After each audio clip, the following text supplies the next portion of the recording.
you ever wondered how Americans can have so much stuff yet still be so unhappy? The quote that I chose to speak over is, "He who desires is always poor." For my thesis, I agreed and I wrote that materialism is a perpetual trap. Point one, I wrote that contentment breeds happiness. I believe there are two types of contentment, one positive and one negative, depending on how you view them. The first one is kind of accepting what you're given and rolling with it. Not necessarily satisfied, but not wanting more. The second one is kind of a lazy contentment where you don't think you can do anything else to improve your situation, so you're just content. So the contentment I'm talking about that breeds happiness is the first one, where you accept what you're given, but yet you're still not necessarily satisfied. So I wrote, America is one of the least happy countries, yet we have a relative amount of wealth that no civilization has achieved throughout history.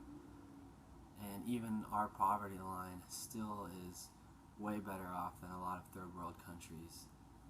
Best cased, for lack of a better term. And the reason materialism is a perpetual trap is because there's always something new coming out. I think the perfect example that everyone will know about is the iPhone 6 and the iPhone 6 Plus that just came out. An iPhone 5S is still probably one of the best phones, if not the best phone that's ever been made in history. And it's only been out for a year and now it's already obsolete. Just for a little bit bigger screen and a few more megapixels shoved into that little screen, maybe a little better camera, and a few little features that someone 10 years ago wouldn't have even believed was possible.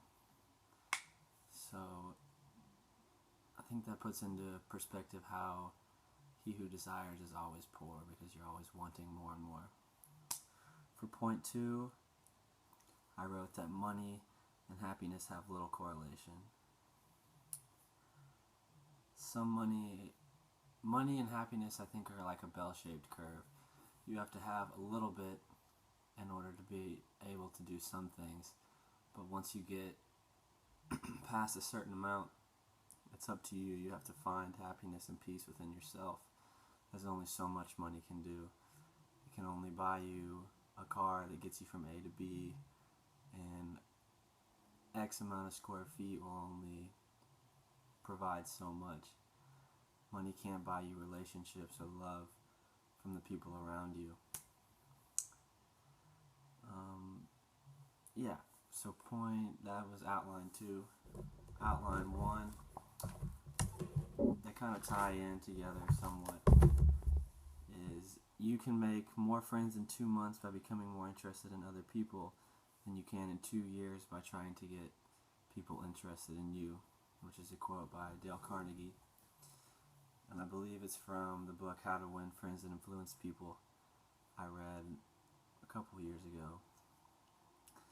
I agree with it completely. I think people like others who take interest in them and make an effort to get to know them, which is kind of somewhat of a paradox, because you're kind of asking people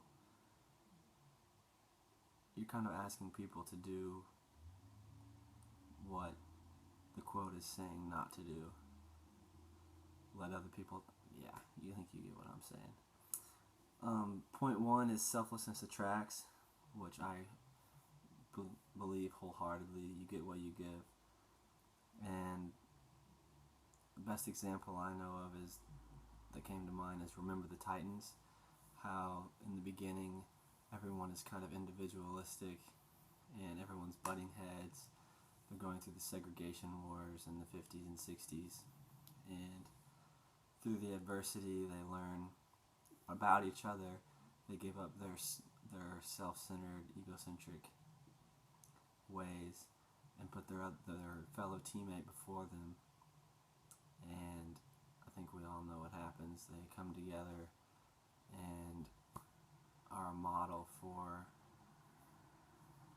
this quote and what can happen when people unite and come together.